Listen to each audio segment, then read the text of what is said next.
Iniciamos então nesse momento a nossa jornada Publisher, Editor. Eu gostaria de agradecer a presença de todos, particularmente dos nossos convidados que tiraram esse dia, não é, para discutir suas profissões aqui conosco. Eu devo dizer que é uma honra abrir essa jornada em nome dos meus colegas do Departamento de Jornalismo e Editoração, dos meus colegas do curso de editoração que pensaram, não é, discutiram essa jornada, os fundamentos dela, para não só receber os calouros, mas também para pensarmos, não é, ou parar um dia para pensar na nossa atividade universitária como professores e a nossa relação com o mercado e a nossa responsabilidade como professores que atuam num curso que tem uma vocação profissional muito forte, mas ao mesmo tempo não quer perder as suas ligações com uma formação humanística. Então esse dia é muito importante para todos nós, não só porque conseguimos nos reunir, não é, parar tudo para ficarmos todos no mesmo lugar em função de um tema em comum, mas também pelo tema, pela problemática que nós nos propusemos a discutir aqui neste dia. Eu confesso a vocês, aí eu vou contar um segredo, que ontem, quando o Plínio me perguntou o que eu ia dizer hoje na abertura, que eu me dei conta da responsabilidade que vocês me colocaram. Na verdade, ele dizia, bom, você vai falar um pouco do publisher, do editor, na perspectiva da história do livro, e eu sou um pouquinho lenta para perceber as coisas que eu assumo, não é? Eu falei, bom, não sei. Bom, perdi o sono, fiquei com essas duas palavras, publisher, editor, mas, afinal de contas, né, Gutenberg era mais um empreendedor do que um editor, mas daí a gente tropeça no Aldo Manuzio, lá na Veneza do final do século XV, e fala, puxa, mas esse sim era um grande empreendedor, não é? Ele, no final do século XV, realmente fez uma tipografia, que foi um grande negócio, deixou para os seus herdeiros, não é, uma empresa consolidada, mas ao mesmo tempo ele era um grande editor, um humanista, um helenista, formou um conselho editorial, um conselho de sábios, criou edições clássicas de bolso, criou catálogos para distribuir as suas edições pela Europa inteira, fez ligações com as principais universidades da Europa, conquistou, não é, atraiu grandes intelectuais como Erasmo de Roterdã.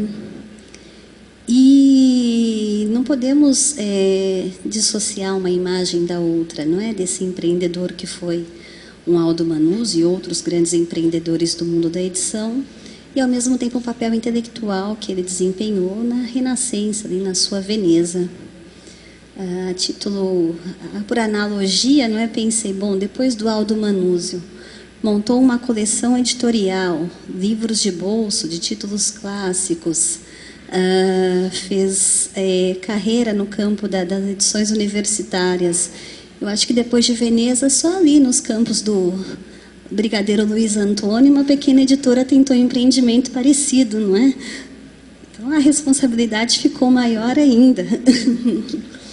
Mesmo porque depois comecei a fazer as contas, não vou contar a idade aqui de ninguém, mas somando tudo, eu tinha que apresentar nessa mesa pelo menos um século de profissão editorial, o que aumentava ainda mais a minha responsabilidade. Mas, para ser simpática, eu falei, não vou fazer contas agora, não é de datas, idades, essas coisas, é coisa de historiador, eu já estou de férias. Então, vamos falar que, pelo menos nessa mesa, nós temos lá seus 4.000 títulos publicados, somando aqui. Então, é uma responsabilidade muito grande, não é, pensar em termos geracionais a formação do nosso mercado editorial, a profissão do editor e do publisher, e, ao mesmo tempo, essa relação que uma camada expressiva da nossa produção guarda ainda com a universidade, com o meio acadêmico, com a produção do conhecimento. Para concluir e tornar essa introdução um pouco mais leve, não é? Como eu não tinha saído e já era quase meia-noite, eu me pus a folhear o catálogo da Perspectiva. Então, convido vocês a fazerem isso, porque acho que as respostas estão um pouco por todas as partes aqui, mas concentradas nesse catálogo também. Porque quando a gente folheia, ou encontra um professor da universidade, né, que nos foi muito caro, ou títulos pelos quais passamos nos cursos, ou porque nos obrigamos a ler, enfim. O comprometimento, não é, do professor Ginsburg com a leitura de formação, com essa literatura de formação concentrada nesse catálogo, realmente é incrível. Por diferente que seja a nossa área de formação, não é? Desde que comprometidos com literatura na área de humanidades, eu acho que todos já passaram por um livrinho daquele de bolso, com uma tarja verde, ou abóbora, ou enfim, dependendo da área, e aquele livro certamente teve uma importância para a formação de todos nós.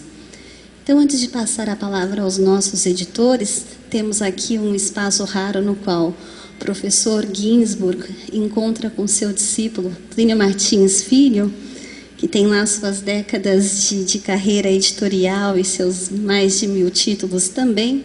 Eu vou ler um trechinho da apresentação do catálogo, da perspectiva desse catálogo de 2013, que eu acho que é um bom começo aqui para a nossa conversa do dia inteiro sobre o editor e o publisher. Apresentamos ao leitor de língua portuguesa o nosso catálogo 2013. Nessa jornada de mais de 45 anos, temos tentado contribuir com o melhor de nossos esforços para a ampliação bibliográfica do espectro cultural e, em particular, para a valorização das artes, da ciência, da literatura e do pensamento brasileiros.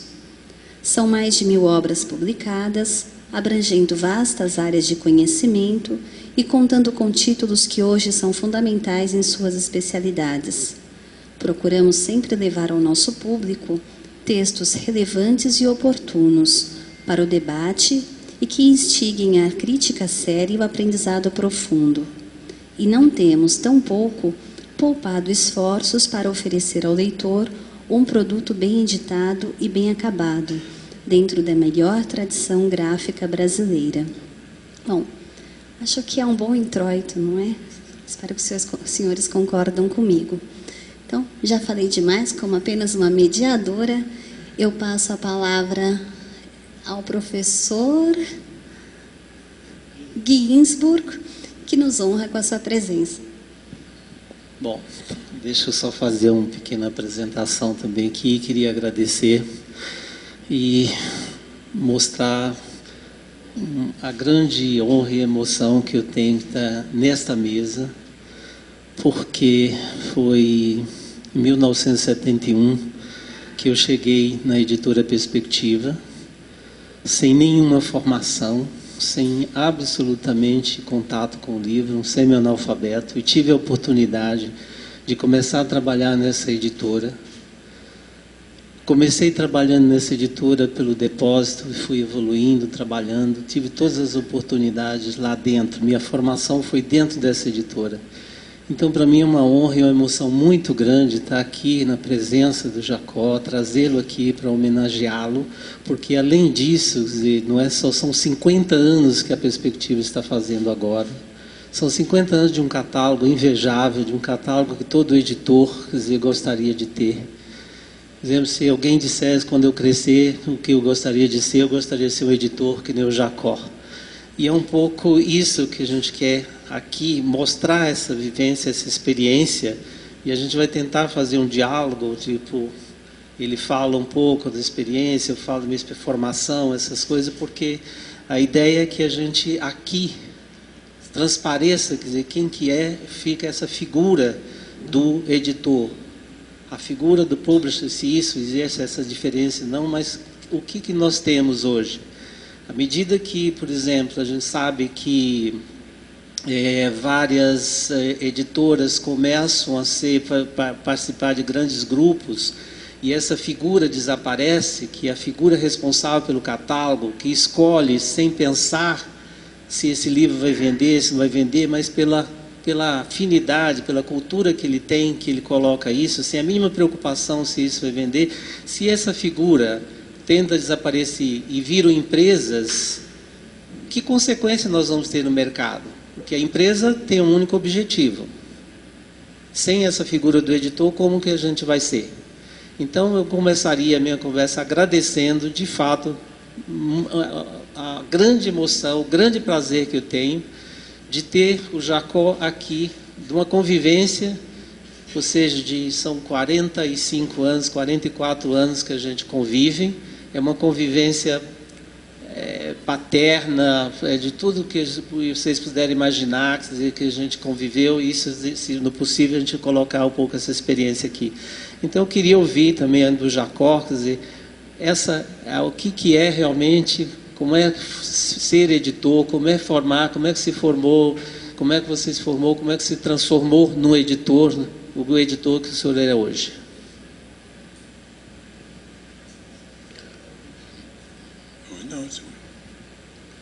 Bom, diante do que foi dito, eu realmente não tenho nada a acrescentar, exceto agradecer a generosidade, não é, que eu suponho que é imerecida da minha parte, mas só posso ser muito grato pelo que foi dito a respeito do papel que a editora Perspectiva e eu pessoalmente possamos ter desempenhado no campo da edição. Me chamar de editor me deixa um pouco perplexo, porque eu nunca fui editor, né? Aliás, não sei exatamente o que é ser editor, né? Eu caí no livro. O livro, para mim, foi não diria uma paixão, né? Porque aí eu teria que rasgar o livro de tanta paixão, né? Mas, assim, eu digo... o livro, eu caí no livro por acaso, né? Talvez por não me encontrar em qualquer outra coisa, acabei caindo num objeto que eu às vezes eu encontrava nas minhas andanças por São Paulo, não é? Às vezes disponível, e às vezes a gente tentava até subtrair de um modo um pouco menos visível para o balconista. Mas formação de editor, não sei o que é isto. Eu sei que o que me levou à edição foi o fato de não ter podido seguir qualquer outro caminho, e de repente me apareceu com mais alguns amigos, né, talvez tão transviados quanto eu, né, a possibilidade de tentar fazer alguma coisa. E foi aí que nasceu a primeira editora, né? E o meu aprendizado como editor se deve principalmente a uma pessoa chamada Carlos Ortiz, né? Que era um homem de grande saber e que na minha primeira tentativa de fazer alguma coisa, né, me ensinou, se não a escrever, pelo menos a rever uma prova, né? E esse seria provavelmente o meu curso ginasial. Quanto ao meu curso universitário, se deu na difusão europeia do livro com um editor chamado Jean-Paul Montey, né, que, por razões que eu não sei quais, me contratou para trabalhar com ele. E foi no contato com essas pessoas que eu aprendi alguma coisa sobre o que é imprimir, o que é editar um livro.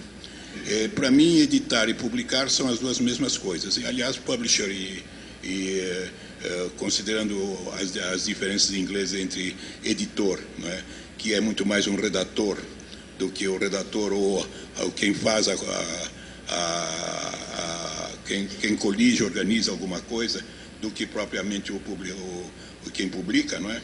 E, embora também mesmo lá exista uma certa confusão, mas publisher e editor são a mesma coisa. O que distingue provavelmente ambos é a questão de onde vem o impulso, se vem de fora ou se vem de dentro, se vem do mercado ou se vem de uma necessidade pessoal. A tentativa de conciliar os dois é o que faz a diferença de todo editor, né? Como ele concilia, onde está o acento dele, não é? Antigamente havia uma piada que corria de que os franceses têm o coração do lado esquerdo e o bolso do lado direito. Aí o problema é saber de que lado está, onde está o acento. se no lado esquerdo ou no lado direito. Não é? É claro que o trabalho do editor é um trabalho extremamente complexo e, por mais individualizado que seja, por mais marcado por sua personalidade, e ele tem uma marca, ele é um trabalho essencialmente coletivo. Uma edição nunca é produto de um homem, né? Ele é produto sempre de uma equipe. A própria natureza do objeto fabricado mostra isso, de modo que, embora a personalidade de quem responde por essa iniciativa ou por essa empresa, etc., possa estampar alguma diretiva, imprimir algum caminho, evidentemente esse caminho tem que encontrar não só recepção, apoio, como desenvolvimento em toda uma equipe que pode ser grande ou pequena e que até certo ponto também despersonaliza um pouco o próprio trabalho, né? Então, a editora Civilização Brasileira era o Enio? Era o Enio, sim, sem dúvida nenhuma, era o Enio. Mas vamos ver quem desenvolveu todo aquele conjunto de trabalho. Vamos encontrar uma pleia de nomes enormes. A José Olímpio, sem dúvida, era a livraria, era o José Olímpio, mas todo aquele universo que girava em torno do José Olímpio é outro componente, né? E mais ainda, aqueles cujos nomes não apareceram, né? Por isso, o que eu quero enfatizar é que o nome do editor, o papel que o editor desempenha nesse trabalho é um papel, claro, que é marcante, é um papel de direção, orientação, que pode ser tanto de natureza cultural e deve ser também de natureza mercadológica, na medida em que se trata de uma editora que está no mercado, e não apenas no mercado cultural, né? Porque há um mercado cultural também, né? Mas infelizmente as leis da economia são bastante severas e radicais, e nós estamos vendo aqui nesse momento, inclusive aqui no Brasil, que elas imperam malgré determinadas orientações e vontades. De modo que o papel do editor é um papel fundamental na medida em que haja da parte dele, que exista da parte dele, que exista um impulso que vem de dentro. Agora, como ele vai trabalhar esse impulso que vem de dentro, que é a sua paixão, o seu interesse, as suas escolhas, etc., em relação às necessidades sociais, políticas, culturais que vem de fora, esse é um problema onde paixão, onde razão e coração se misturam, né? E não existe uma fórmula capaz de dar isso em termos precisos, né? No meu caso, pessoalmente, só posso falar da minha experiência, porque a minha troca, a partir de certo momento, foi muito mais, digamos, fiquei muito mais ilhado. Não era bem a situação anterior, não é?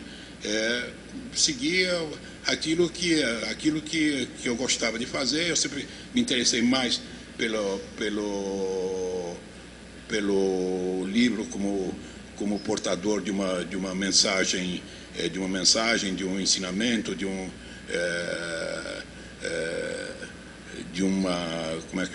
incitamento, né?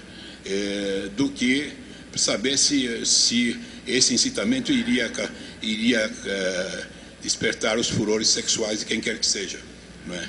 Muito menos os de cinza, né? E medindo isso em termos estatísticos e econômicos, e também do meu livro caixa. Agora, dizer que eu não considero o livro caixa seria uma mentira, né? Porque, pelo menos no contexto em que eu vivo, ele é uma presença necessária.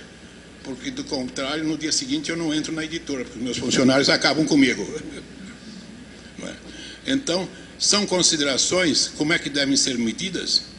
É preciso, aí é uma questão talvez, ou de sabedoria ou de sorte, não é? Às vezes a gente acerta, às vezes erra e erra feio. Eu já tive muitos erros, alguns dos quais se tornaram até parte do anedotário, editorial. Não vou enumerá-los porque, enfim, não preciso eu contar os meus podres. Mas como? O primeiro título, em geral ou específico? Bom, o primeiro livro editado foi aquele que eu fiz com o Carlos Ortiz. Com o Carlos Ortiz, nós fundamos uma editora em 1944, se eu não me engano, 45. Foi 45. A editora Rampa, né? Era uma editora formada por mim, pelo Carlos Ortiz e pelo Edgar Ortiz. Eles eram da família Ortiz Monteiro, os dois, família parentes do Monteiro Lobato, né? Mas a família, durante a crise de 30, havia sofrido um grave revés e o pessoal estava na Rua da Amargura. Eu, que era filho de imigrante que sou também, não vinha da Avenida Paulista, não é? Então nós nos encontramos, eu e o Edgar trabalhava numa livraria e eu era rato de livraria desde muito tempo, né? E entre elas a livraria Roxy, que era na Avenida São João, né? Do outro lado, depois pegada a Roxy, a Brasiliense abriu a livraria Brasiliense, né? E no meio havia um cinema, Ritz, né?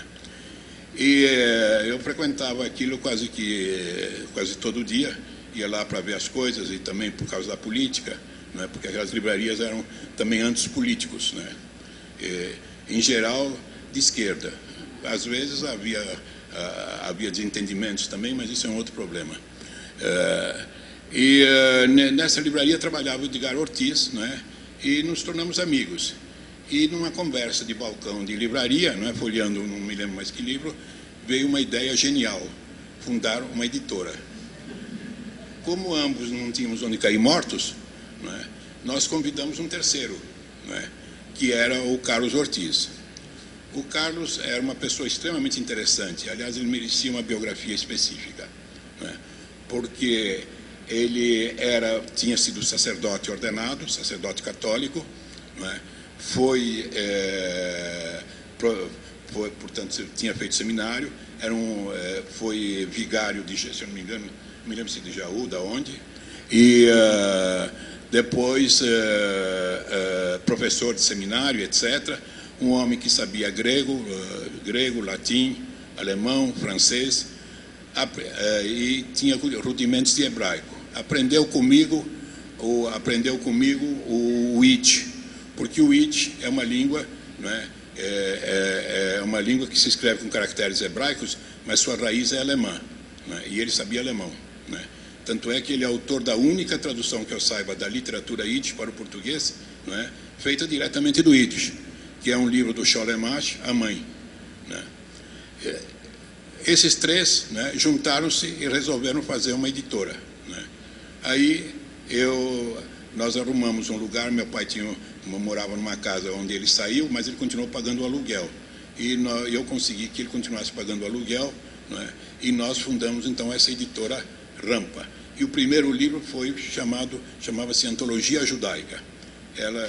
A Antologia Judaica é um trabalho que foi feito pelo Carlos e por mim, né, e onde nós simplesmente tivemos o atrevimento de querer repassar toda a carreira cultural, né, judaica desde o início. E, de fato, ela tem coisas muito boas, né? Tem algumas que são menos qualificadas, mas isso se deveu principalmente devido ao trabalho do Carlos, né? E foi trabalhando com ele em revisão. Eu era egresso de vários cursos ginasiais, sem nunca ter completado nenhum, e como sempre eu digo, né, não sabia nada, mas me virava, né, e foi o que continuei fazendo, me virando, né, porque era um trabalho que ou deveria haver um grande saber, Eu não os tinha, mas tinha alguns conhecimentos.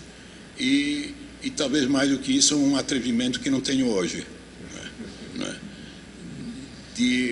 E assim nasceu o meu primeiro livro. É uma antologia, né? Uma antologia que vai desde o período bíblico, né, até a época moderna, né? Ela tem textos que são extremamente pertinentes e outros impertinentes, mas nós a publicamos, né? Como a publicamos, né? Eu consegui uma grana emprestada, o Edgar também, e nós conseguimos com que o diretor da revista dos tribunais nos acreditasse que nós merecíamos crédito, não é? Então, e começamos a vender essa antologia tanto em livrarias quanto diretamente através de clubes e organizações, né?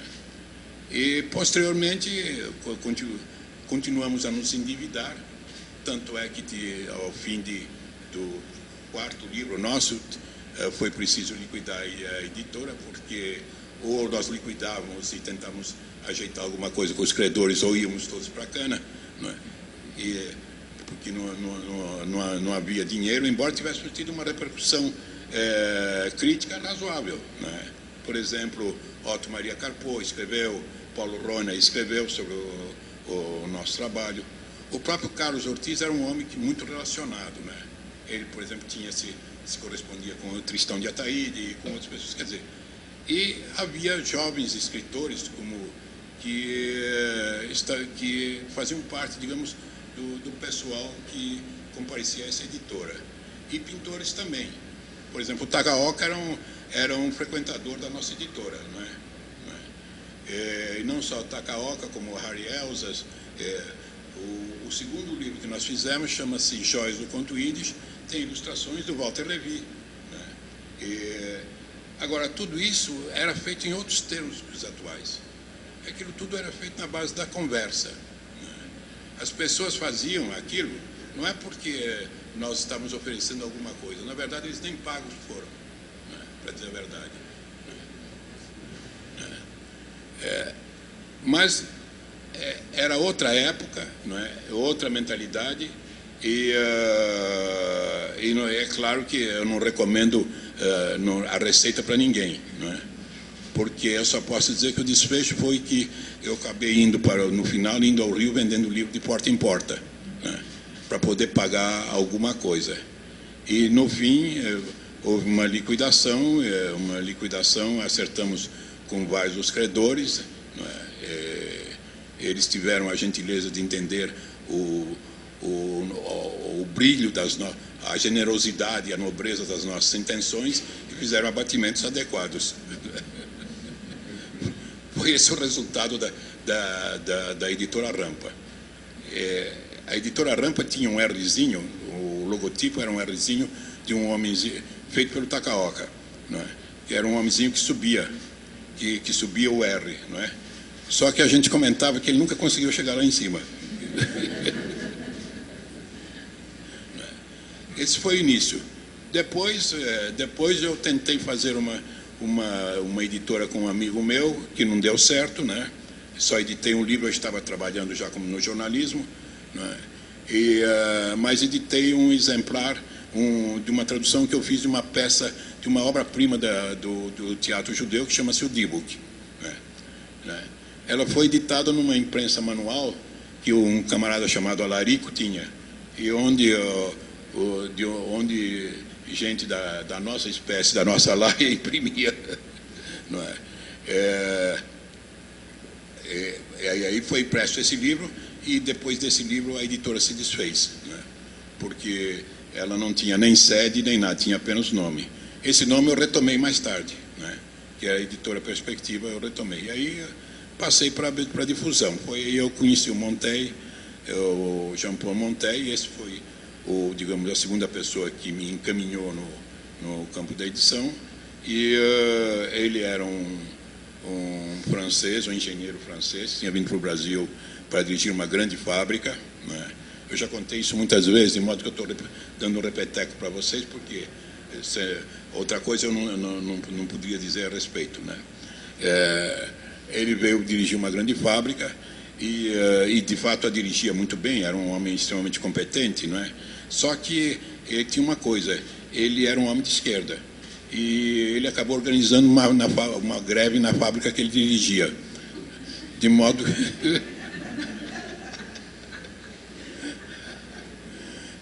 que o conselho de administração houve por bem defenestrá-lo. E aí ele se lançou na livraria francesa. Era um homem de cultura, de grandes interesses. Eu me lembro, entre as glórias que ele costumava apregoar, é ter assistido aulas do André Loti, né? Mas era realmente um homem de sólidos conhecimentos e de interesses, e ele, na livraria francesa, ele acabou se associando com a Garnier de Portugal. A Garnier de Portugal era uma livraria que tinha sido, se eu não me engano, durante a guerra ela passou a ser de... Não é para a Garnier, como era o nome? A Bertrand, desculpe, confundi o nome. A Bertrand. Tinha passado para um banco francês, né?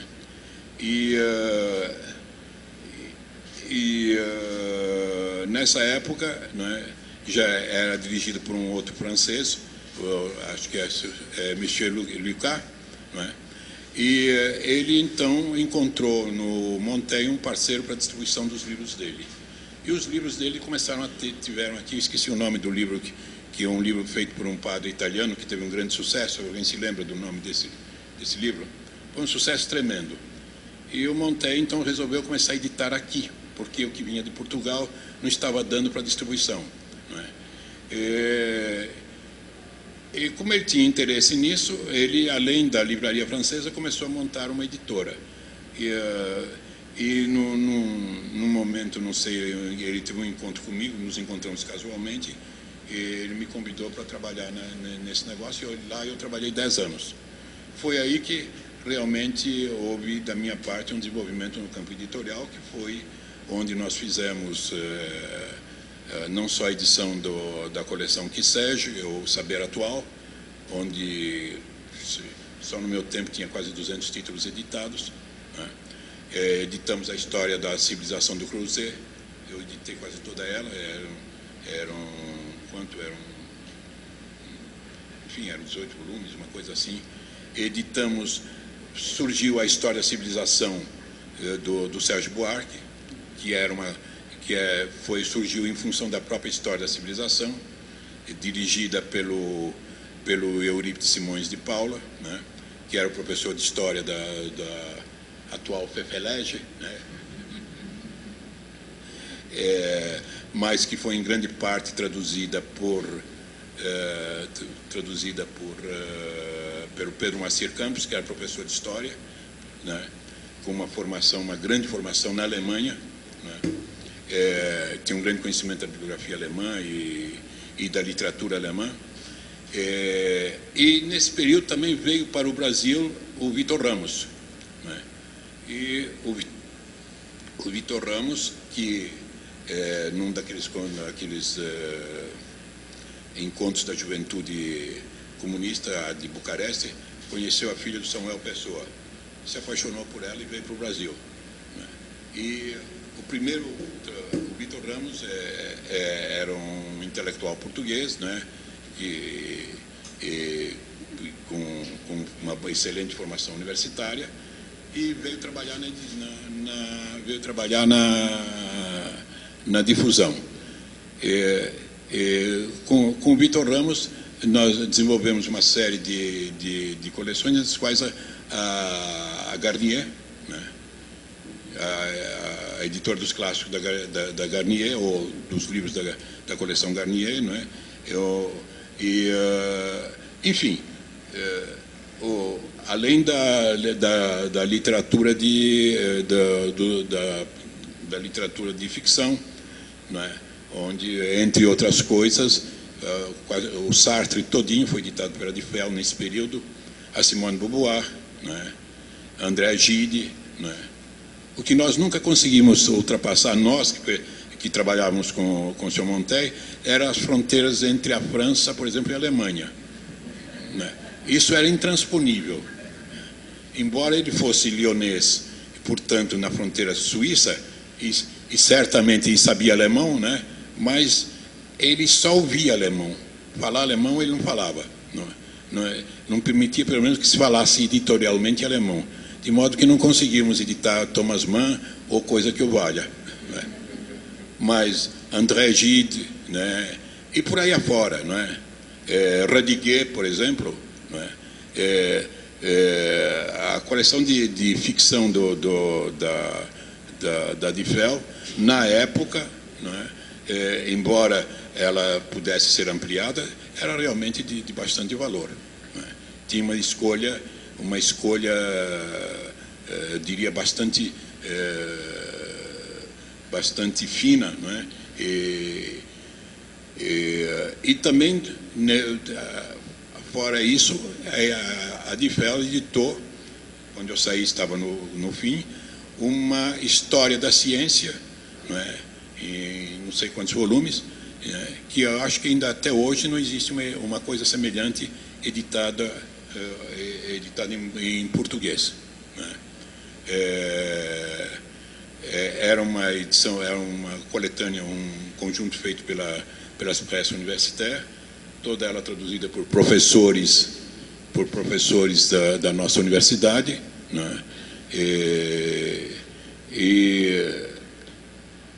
Enfim, eu estou contando tudo isso porque o cadinho, onde a minha visão de editora e eventualmente os meus conhecimentos sobre trabalhos editoriais se desenvolveram, foi realmente esse, né? Eu cuidava da parte gráfica, né? E chefiava a revisão, né? E entre os nossos revisores nós tivemos entre muitos outros, tivemos Bento de Almeida Prado, o Leôncio Martins Rodrigues, Braulio Pedroso, todo esse pessoal. Também havia um rapaz novo vindo do Ceará, que era um grande revisor, se tornou um grande revisor, era enfesado, mas era um grande revisor, Gerson de Souza.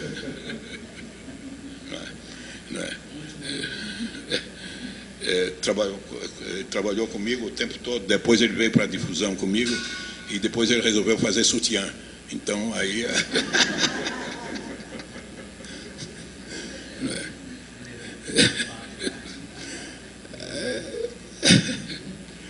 Mas e havia um outro revisor muito bom, que era o seu Manuel. Esse saiu de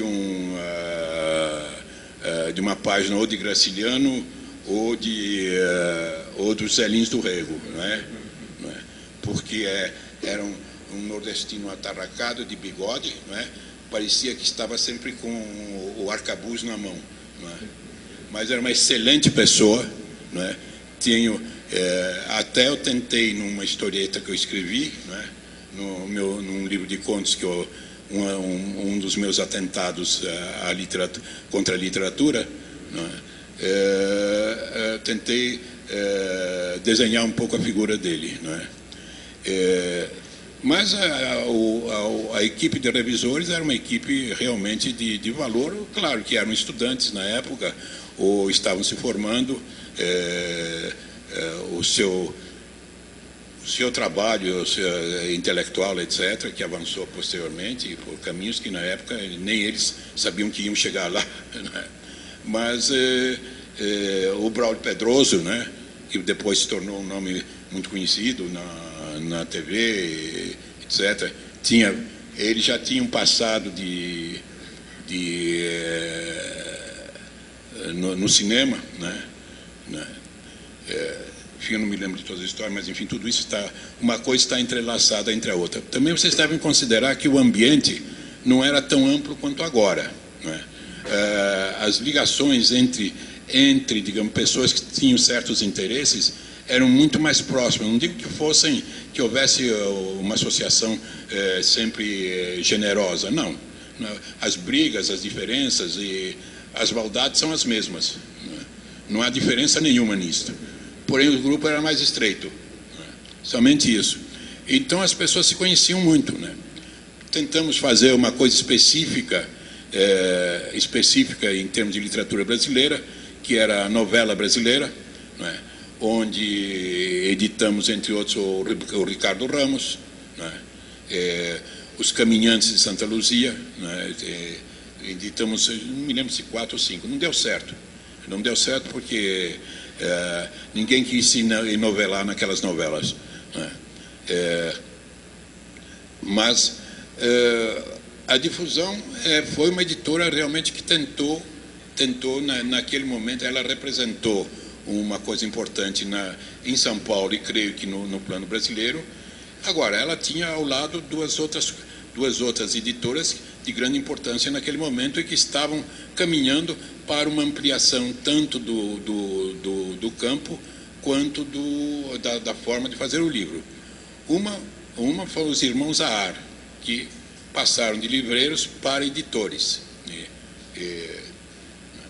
naquele momento. Eu encontrava com o Zahar muito nas oficinas onde nós imprimimos os livros do pensamento, né, que era a Cultrix, o de Aulas Riedel, né. Quase toda a nossa produção era feita lá, de modo que eu de manhã ia direto para a gráfica, né, passava 2, 3 horas lá na gráfica, vendo os trabalhos, etc. Ainda era linotipia, as máquinas ainda eram planas, né, só as capas eram impressas em offset, né. Agora, a impressão era impressão, não era carimbo de offset, né? A vantagem da máquina plana era que realmente ela imprimia o caractere. Então, a leitura se tornava muito mais muito mais fixada para a vista, né? E a qualidade gráfica era bem melhor. E os linotipistas daquele tempo também, eles ensinavam todos os revisores, né? Porque eles sabiam mais do português do que os próprios revisores, né? Normalmente havia a revisão da revisão que era feita pelo próprio linotipista, né? De modo que né? É claro que então agora o Zahar começou imprimindo também na Cultrix. Então eu encontrava com ele sempre logo no início do trabalho dele. Ele fez um trabalho notável, porque ele introduziu uma bibliografia acadêmica na época, não é que não existia, né? Nem a Nacional, que já tinha sido uma grande editora, né, e que tinha começado a editar, a ampliar o espectro de livros, e foi em função dessa ampliação que o José Olímpio também ampliou, né? Fora os autores brasileiros, etc., né?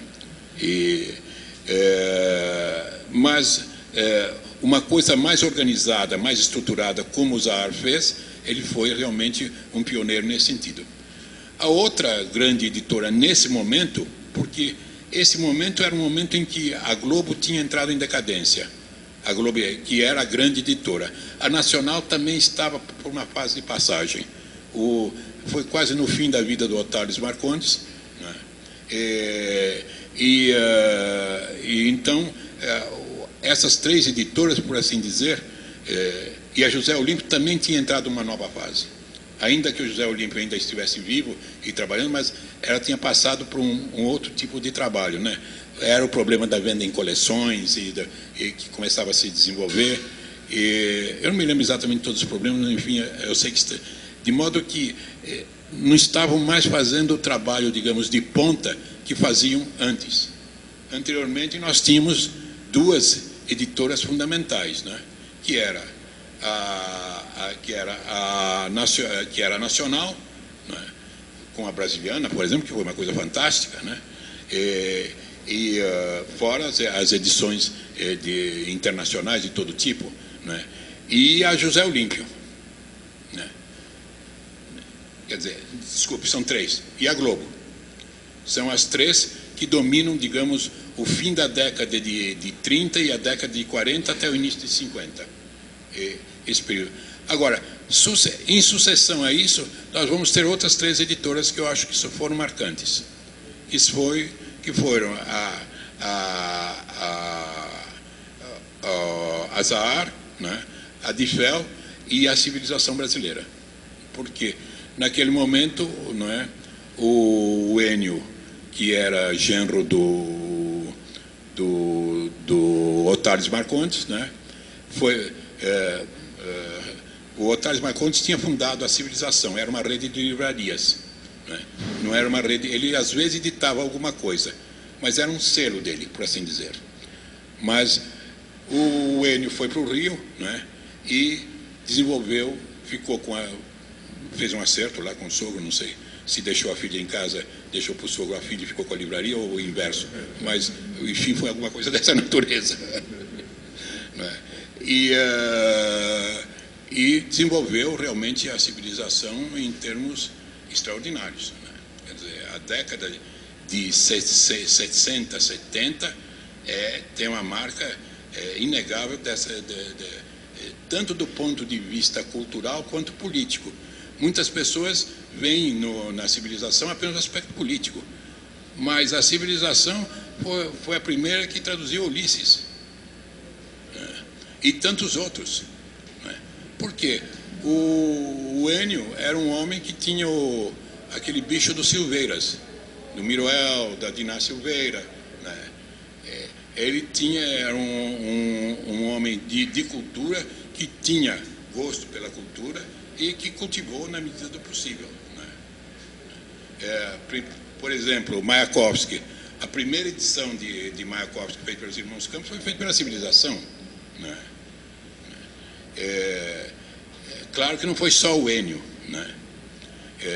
Não foi só ele, e talvez se a paixão política e o posicionamento dele correto, mas por razões que não dá para especificar, né, que o levaram realmente a comprometer toda a editora em função das suas posições políticas, né? Mas o trabalho que a civilização fez em certos campos é marcante. Por exemplo, um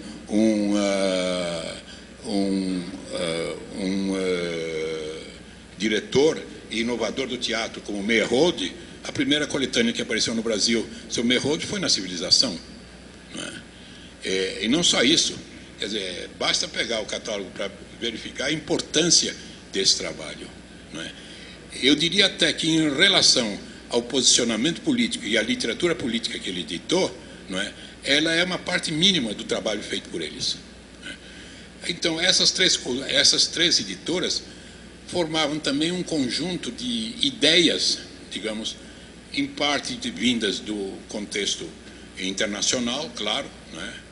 Claro, as relações do Brasil pós Segunda Guerra Mundial com o mundo tinham mudado, né? Começavam a mudar aceleradamente, inclusive na medida que os motores de avião começavam a ter velocidade maior, não é? Então há um conjunto de ideias que são comuns a esses três editores, porém há especificações, né? Há especificações, digamos, uma marcada por interesse mais ligado com a literatura acadêmica, literatura de base, não é? Outra com literatura política e outra com o campo geral da cultura, principalmente a difusão. Foi nesse contexto que realmente eu trabalhei, e graças a ele eu fui à França, né? Aí fui à França e lá tive uma bolsa em edição, né? Confesso a vocês que o que menos me interessava era a edição, e muito mais Paris e a vida teatral e cultural de Paris, não é? Porque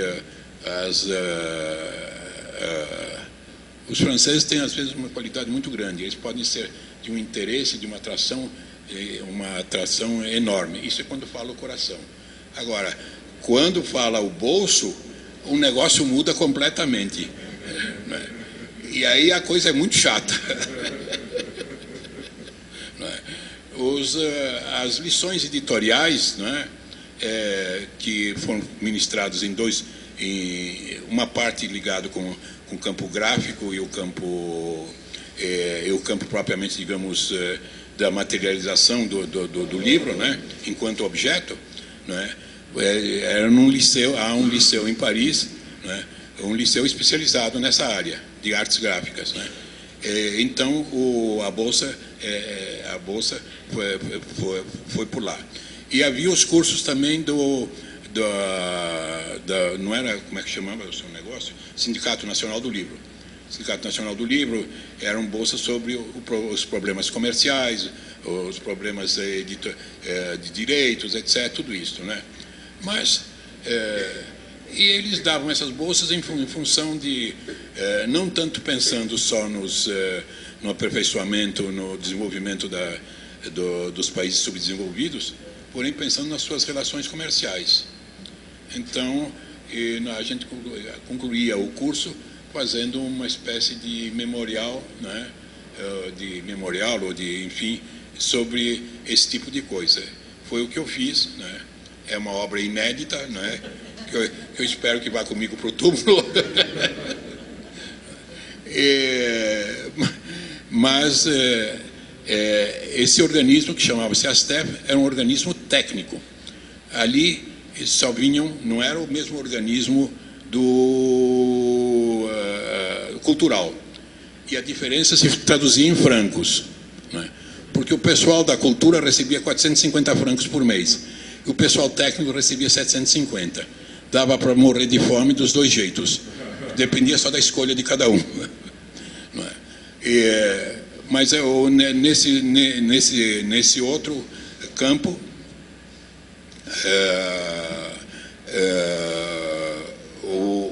o que vinham eram engenheiros, químicos, enfim, especialistas de todo mundo.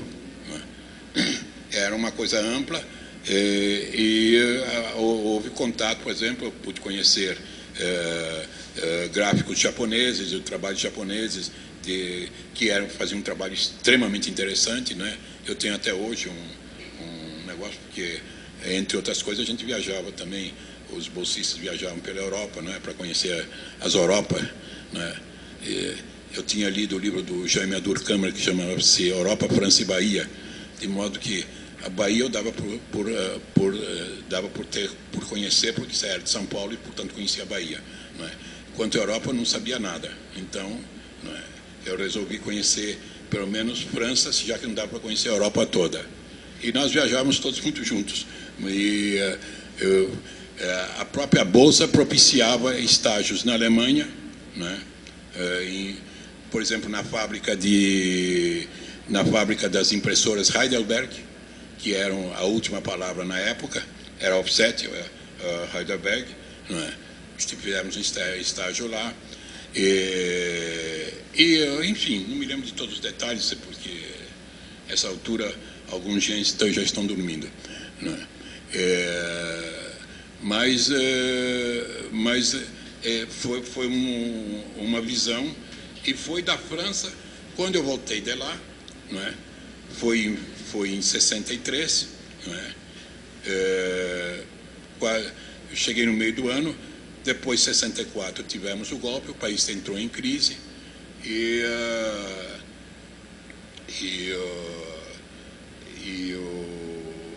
o senhor Montey achou que aquilo que eu sabia, ele sabia melhor porque era francês, Então, nós tivemos um solene desentendimento, e eu pensei, eu saí da difusão. Trabalhei lá 10 anos. Mas sem dúvida nenhuma, eu acho que os contatos que eu aprendi lá, e os contatos que tive lá com o mundo, com o meio acadêmico paulista, com o mundo intelectual, etc., me deram uma visão, claro que diferenciada de uma série de coisas.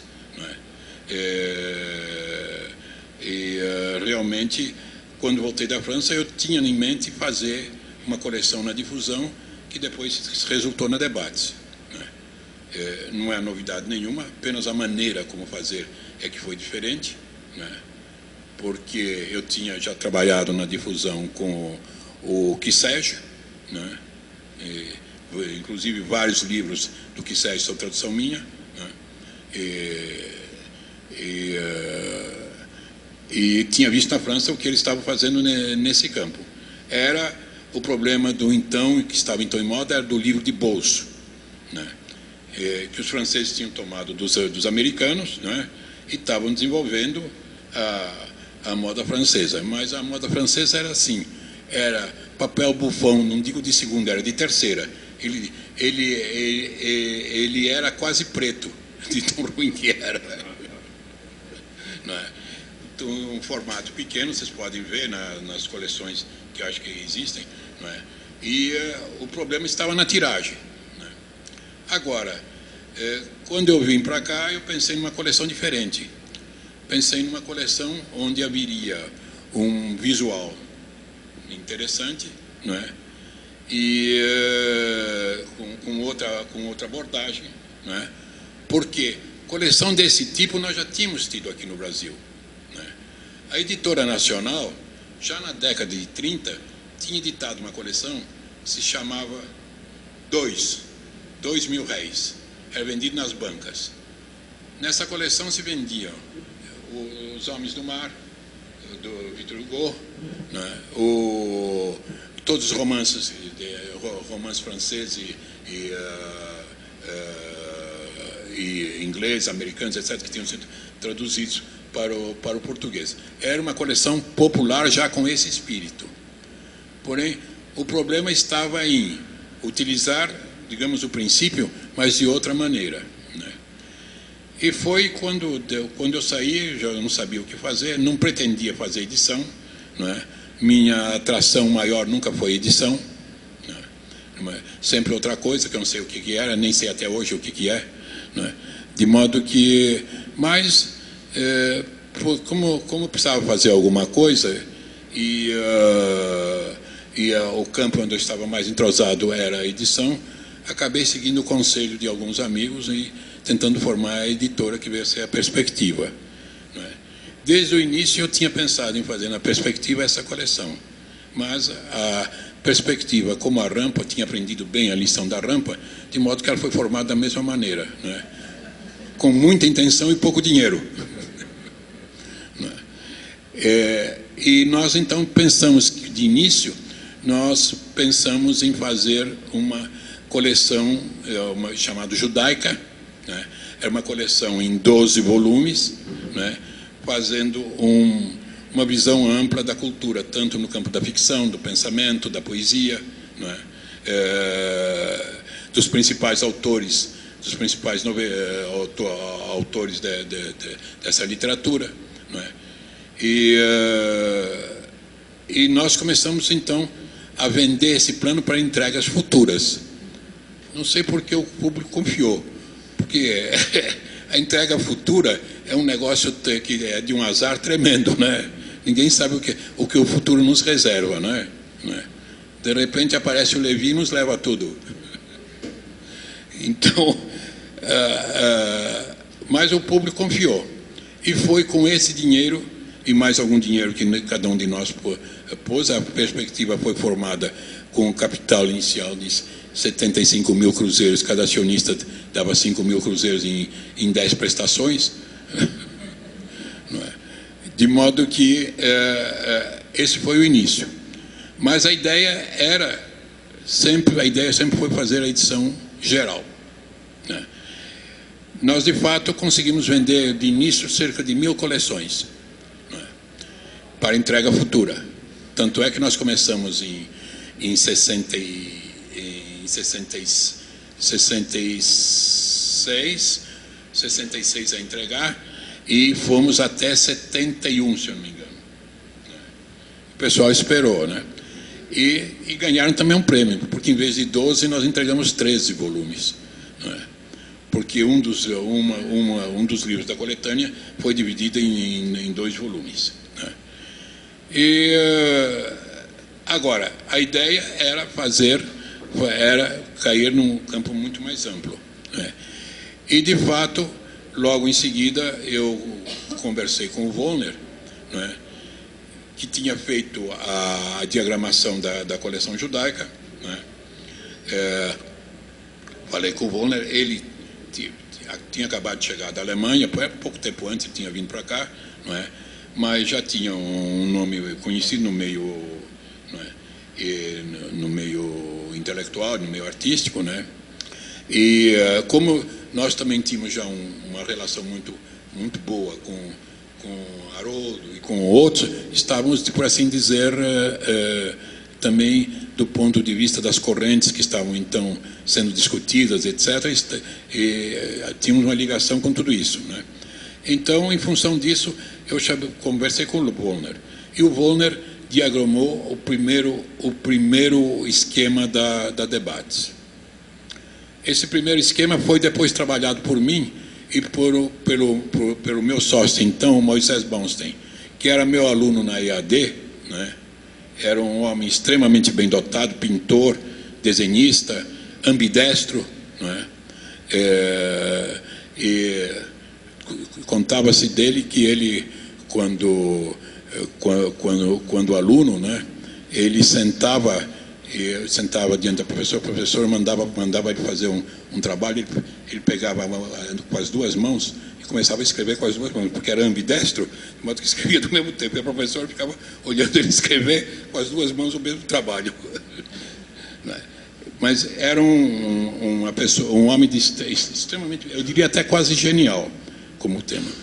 E com ele nós desenvolvemos o projeto da Debates.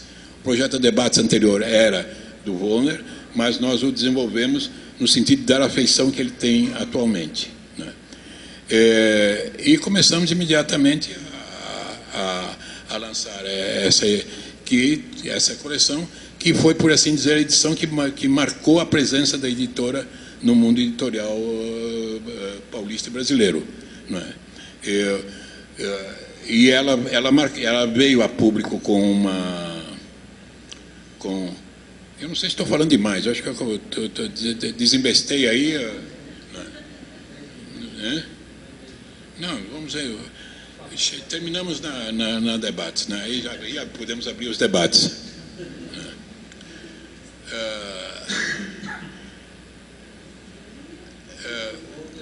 O Wollner, né? Quer dizer, e essa coleção, como eu disse sempre, isso que eu estou dizendo para vocês não é novidade nenhuma. Está explicado de uma maneira, está dito em algumas entrevistas que eu fiz, etc. De modo que isso, infelizmente, só posso oferecer a vocês o repeteco, né? Mas nós marcamos o sentido da coleção. Nós queríamos, né, introduzir uma literatura de debate, de ideias, no plano, em todos os planos, né, que justificasse o nome. E o primeiro livro que foi escolhido, porque ele estava editado numa revista acadêmica, foi A Personagem de Ficção, do Antônio Cândido, o da Paulo Emílio Salles Gomes, Décio Almeida Prado, Anatol Rosenfeld. É A Personagem de Ficção, né? Logo depois, né, nós tivemos, por indicação do Giovanni Cutolo, que era um rapaz italiano que estava aqui no Brasil e que depois, durante a ditadura, teve que fugir. Mas que era um representante de uma grande firma italiana, mas era um homem interessado, ainda continua interessado em design e com uma formação muito boa. E foi ele que me trouxe o Obra Aberta. Mas o Haroldo de Campos, com quem nós estávamos já ligados, né, porque formamos um conselho, não é, inclusive onde constava Haroldo, Boris Schneiderman, Anatol Rosenfeld, etc., não é, foi o primeiro conselho da Debates, né, já havia escrito sobre a Obra Aberta, né. Então, quando o Cutolo trouxe, eu já estava informado disso através do Haroldo. Foi aí que editamos, logo, acho que é o número 3 ou número 4, me lembro bem, da coleção Debate, número 4, da coleção Debates, o Humberto Eco, né? Logo em seguida editamos também o Apocalipse Integrados e a obra posterior, que muito menos lida, a obra, digamos, onde é mais formal dele, né? Mas todo esse período nós começamos a incluir os debates, tentamos editar os debates que constavam da pauta internacional e nacional sobre temas não apenas de política, né? Mas nas ciências sociais, né? Nas ciências humanas em geral, né? E na ciência também, em física, etc. Foi esse o espectro em que nós quisemos inserir a debates. E durante muito tempo nós tentamos seguir. Ela não é rígida nesse sentido. Nem quero dizer que o programa inicial tenha sido realizado à risca, porque as injunções do momento muitas vezes levaram a introduzir obras que não batem bem com esse sentido, né? Porém, da Debates nasceu a outra coleção nossa maior, que é a Estudos, né? A Estudos se destinava a editar obras de caráter monográfico, principalmente, ou outras que tivessem uma característica, digamos, de pesquisa, etc., muito mais acentuada e com propostas individuais muito mais marcantes, né?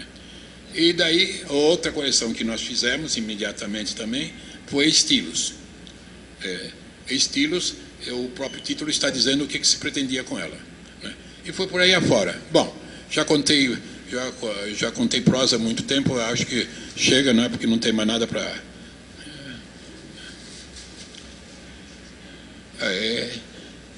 Assim, não falei da Signos. A coleção Signos nasceu do apreço que nós tínhamos pelo Haroldo, pelo interesse no debate. Isso não quer dizer que fôssemos partidários exclusivos do concretismo. Estávamos interessados no debate que o concretismo fazia. Tanto é que o segundo livro da Debates foi o livro do Décio Pinhatari, né? Informação, né?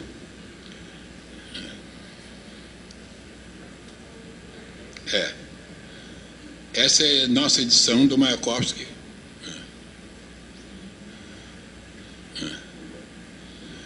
Agora, mas ao mesmo tempo estávamos interessados no trabalho de criação e principalmente naquele campo de criação, no campo da poesia.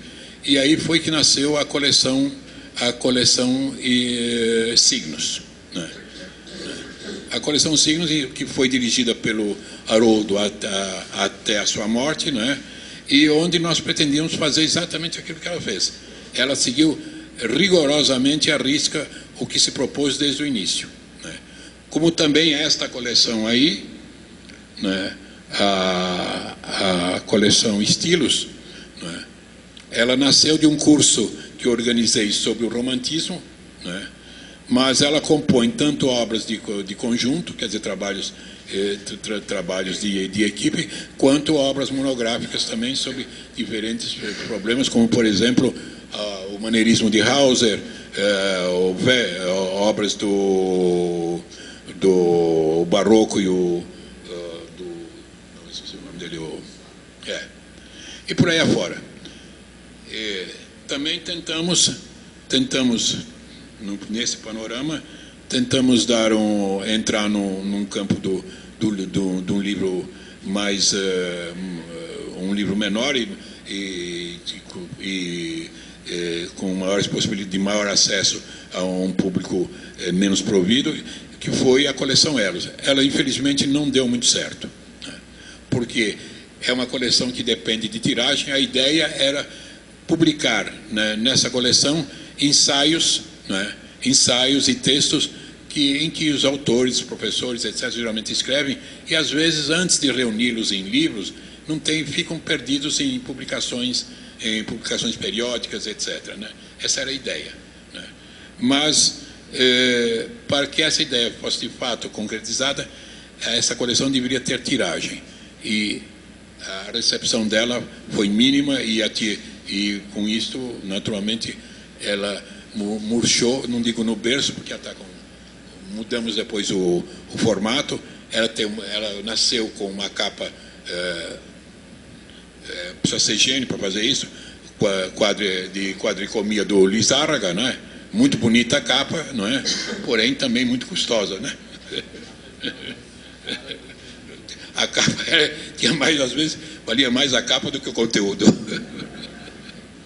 Mas reformamos e não digo que a sorte tenha melhorado, enfim, ela continua aí. E daí, então, essa é a história um pouco desse editor, né? Editor não tem nada, né? Simplesmente alguém que gostava de livros e resolveu fazer com que os outros pagassem pelo seu gosto.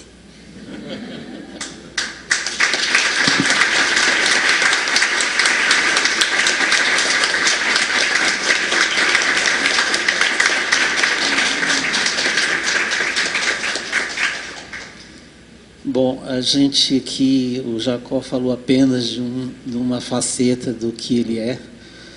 Há um professor, há um crítico literário, há um ficcionista, há um crítico de teatro. É uma espécie de um sábio, e eu, de alguma forma, só para um depoimento de como a gente pôde aproveitar essa convivência. Eu trabalhei com o Jacó durante 18 anos. Comecei, como eu disse, no depósito, depois fui para a revisão, e eu tinha um problema que, na hora do almoço, como não dava para almoçar, eu subia para a revisão.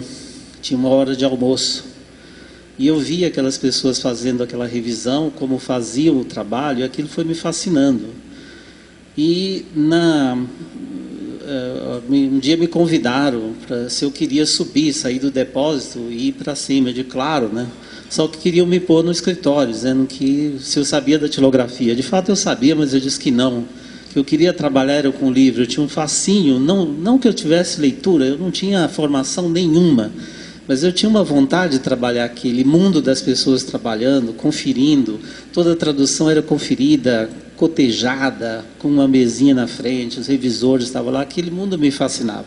Aí eu comecei a trabalhar na revisão. Claro que eu não sabia nada também de revisão, nem de língua portuguesa, nem de nada.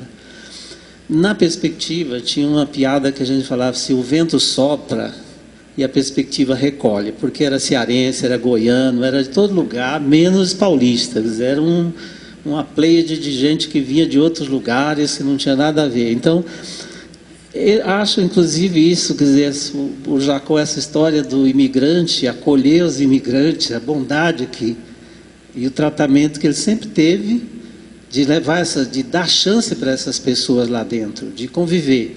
Então, eu fiquei lá na perspectiva, trabalhando durante esses 18 anos e aprendi todas as etapas. É claro que eu não tive a formação de um curso, e eu aprendi uma coisa que... Como é que eu fazia para ele me ensinar as coisas? É claro que eu, como funcionário, qualquer coisa que tivesse, o atraso, qualquer coisa, eu poderia levar uma bronca, poderia levar alguma coisa. Mas eu aprendi que quando eu tinha uma dúvida, eu ia na sala dele. E ele passava o resto da manhã me explicando as coisas. Então, ter uma pessoa com esse nível, com esse grau de cultura, convivendo durante esses 2 anos, me permitiu que eu desenvolvesse mais essa paixão pelo livro.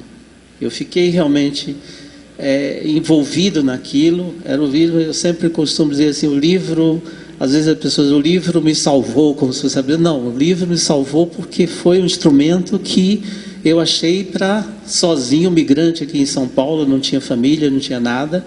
Aquilo era me agarrar ao livro. Depois de 18 anos, não era bem a maioridade, o professor João Alexandre Barbosa me convidou, que tinha um projeto de mudança da editora da EDUSP, que então só publicava, livros de coedição, e eu vim para fazer um projeto próprio. Então eu tive essa oportunidade, essa escola da perspectiva, e depois tive uma oportunidade dada por um professor também da universidade, que eu o conhecia, da perspectiva, que tinha editado trabalhos dele, e ele tinha um desafio. Eu confesso para vocês que eu nessa época achei que ia morrer, porque meu coração disparava, eu fui num cardiologista, saí da perspectiva, era que abandonar uma família. Isso foi muito difícil para mim. Tanto que, quando eu vim também, paralelamente, eu fui convidado para dar aula na universidade, que eu achava um absurdo. Quer dizer, como eu, um caipira do Tocantins, chegava aqui e dar aulas na universidade. Mas isso, de alguma forma, tinha os professores que eu tinha contato, ele editava muita gente da ECA, principalmente. E um dia eu até perguntei para ele que tinha feito psicologia, o que eu devia fazer. O outro curso, ele mandou eu fazer pós-graduação. Eu digo, mas para que serve isso? Ah, para dar aula. Eu falei, eu não quero ser professor. Eu queria ser editor. Mas, de qualquer jeito, eu entrei na escola, paralelamente, e isso me ajudou também a desenvolver, com a experiência que eu tinha na perspectiva, indo para a universidade, dar aula, e me obrigou a estudar. E foi aí que eu aprendi a fazer livros, juntando essas experiências. Então, ter um privilégio de ter esse mestre durante todos esses anos, quando eu vim para cá, eu achei que eu tinha que fazer uma homenagem. Eu e a professora Jerusa, que também é uma pessoa que tem um papel muito importante de me trazer para a universidade, que era essa reflexão sobre a figura do editor. E o primeiro que nós escolhemos para começar a coleção, que chama Editando o Editor, foi o professor Jacó, que era uma espécie de homenagem que eu queria prestar também. Então, essa foi a primeira homenagem. E aqui é uma comemoração também, que eu quero que vocês conheçam essa editora, que eu invejo de todo mundo me perguntar qual é a editora que eu acho a melhor editora. Não é porque eu trabalhei lá, não, é porque pela coerência, pelo catálogo, pela insistência, por tudo que acontece ali durante 50 anos, gente. São poucas editoras hoje que têm 50 anos, sobreviveram 50 anos. Há 3 anos nós comemoramos 50 anos da universidade, ou seja, nós estamos nesse meio que é o meio da cultura, o meio da universidade, que o professor sempre foi um professor, aposentou aqui dando aula na universidade. Então, esse tipo de livro é que faz as nossas vidas, é nesse livro que nós vivemos.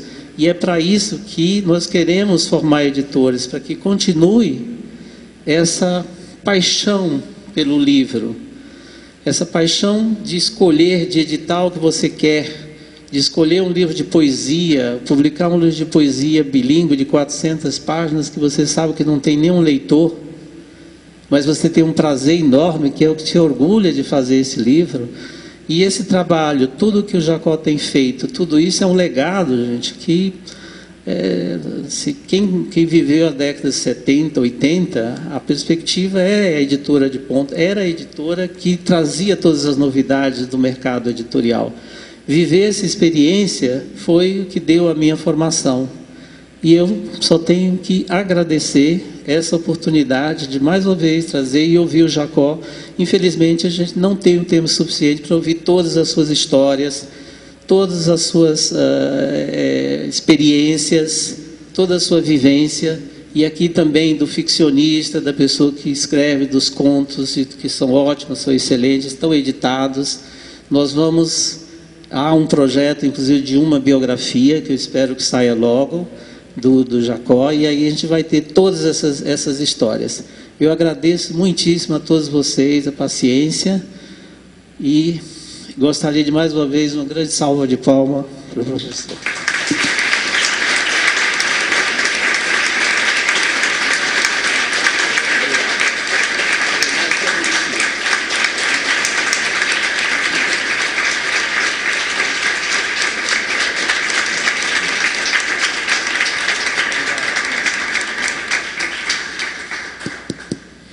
Recado, voltamos às 11. Ups, a mediadora perdeu as coisas aqui. Então, voltamos às 11 horas. Tem um cafezinho ali esperando por vocês. Das 11 às 12h30 temos, então, as palestras do Fernando Paixão, do Dr. Fernando Paixão, do IEB-USP, ex-Ática, Alexandre Martins Fontes, Cláudio Giordano, com a mediação do nosso colega, do meu querido amigo José de Paula Ramos Júnior. Há catálogos da Perspectiva ali na mesinha branca, então quem tiver o interesse de folhear, de conhecer o catálogo da Perspectiva. O novo está na internet, esse é de 2013, mas está ali disponível. E a nossa publicidade, né? Não percam, então, às 18h30 será o lançamento do número 4, do novíssimo número quentinho aqui da Revista Livro, a revista do Núcleo de Estudos do Livro e da Edição. Então, um bom café e até às 11h. Obrigada.